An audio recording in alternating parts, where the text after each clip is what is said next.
Update sa dati nating manukan. Pero soon gagamitin na naman natin to. Ipapakita ko rin sa inyo ang itlog ng decal brown. Ang ganda ng kulay, dark brown. Meron din tayo mga heritage chicken ng mga alpas. Sana'y maging maganda ang resulta nito, except lang dun sa bantam. Tatlong bake natin, sobrang takaw talaga. Solid na solid yung katawan nito. Excited na ako magpasko at saka New Year. E-check na natin kung crispy na. Crispy na nga. Kaya ka bang buhayin ng 200 hens sa 400 square meter mong area? Pero bago mo pag-isipan itong sasabihin ko, itong negosyong pagmamanok or kahit anumang negosyo, pwede kang mag-success, pwede ka rin ma-failure. Pero never quit, kasi quitters never win. Sa pag-aalaga ng manok, meron ditong tatlong unang produksyon. Tabled eggs, fertiled eggs, at saka merong tinatawag na sisiw.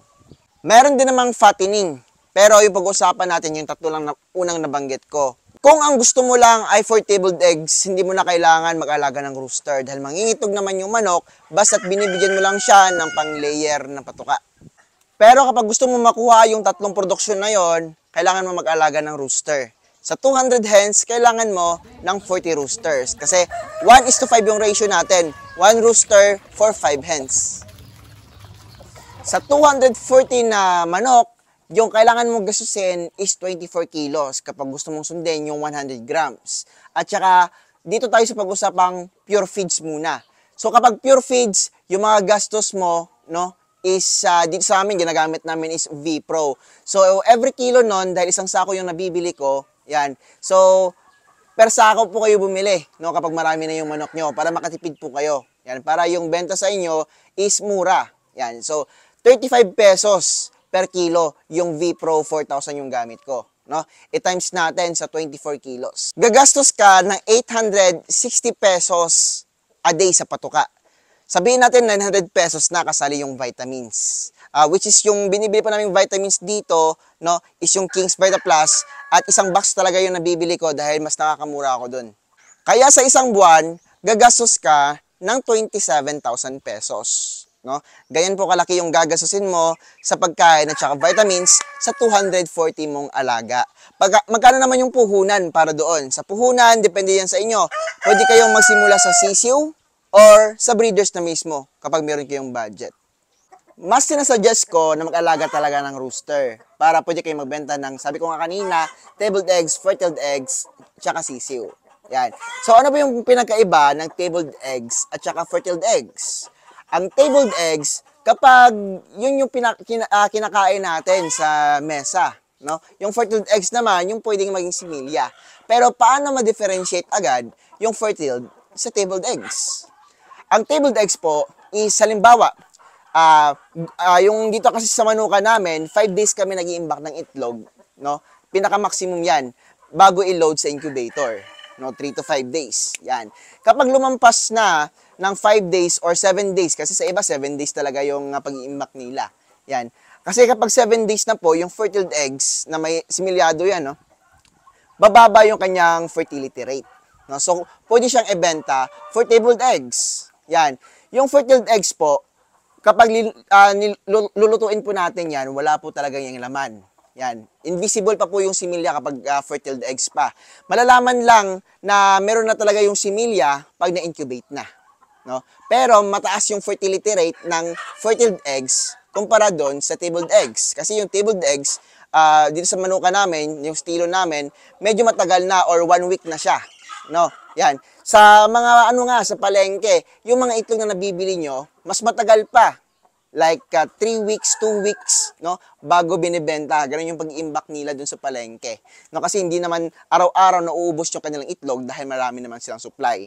Yan. So, dito, uulitin ko, fertiled eggs na pag-iimbak, no, 0 day hanggang 5 days to 7 days. Kapag lampas ng 7 days, for tabled eggs na, which is mas mura yung table eggs. Sa ngayon, ang price ng free-range chicken eggs or organic eggs kung tawagin sa iba is 300 pesos per tray.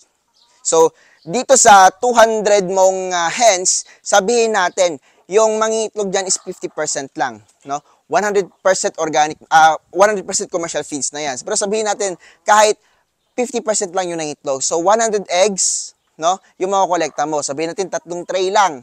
Yan, 90 eggs. Kasi yung 10, na-disgrasya. Everyday, no? Sabihin natin. Yan. So, meron kang ma-i-income, no?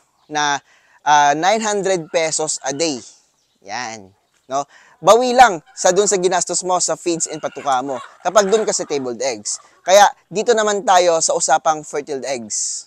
Kaya sabi ko nga, kapag dun ka sa tabled eggs, parang malulugi ka pa kasi itatransfer mo pa yung itlog, no?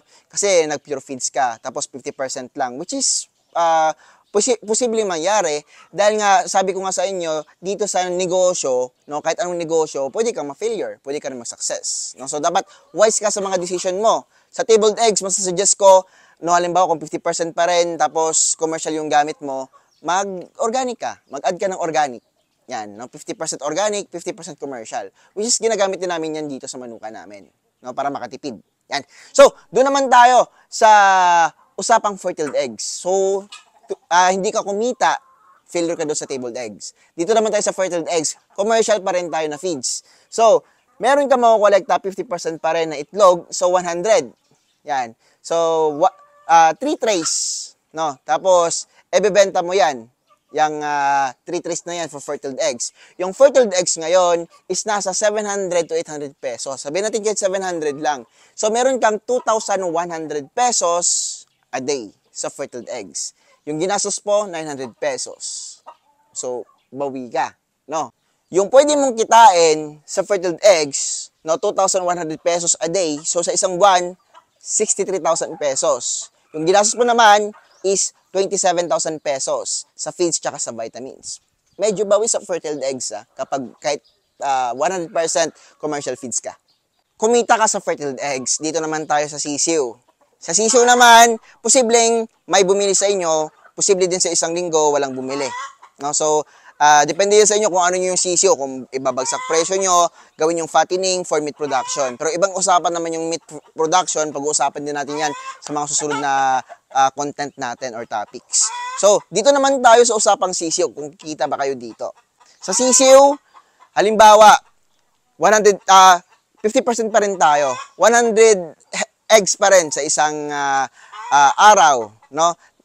10 pa rin yung makakracks or masisirang itlog sa isang araw, sa 3 trays. And sa isang linggo, meron kang 21 trays at 630 eggs yon.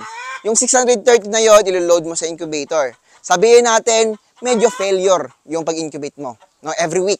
50% lang, which is failure na yun sa amin. No? Kasi nga, dito sa manuka namin, 80 to 95% kami dito.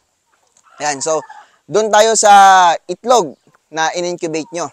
50% lang yung na-hatch, 315 yung 50% ng 630 eggs. 315 na chicks. Sabihin natin yung 15 doon, mga bali-bali, may disable, which is normal sa pag-breed sa manok.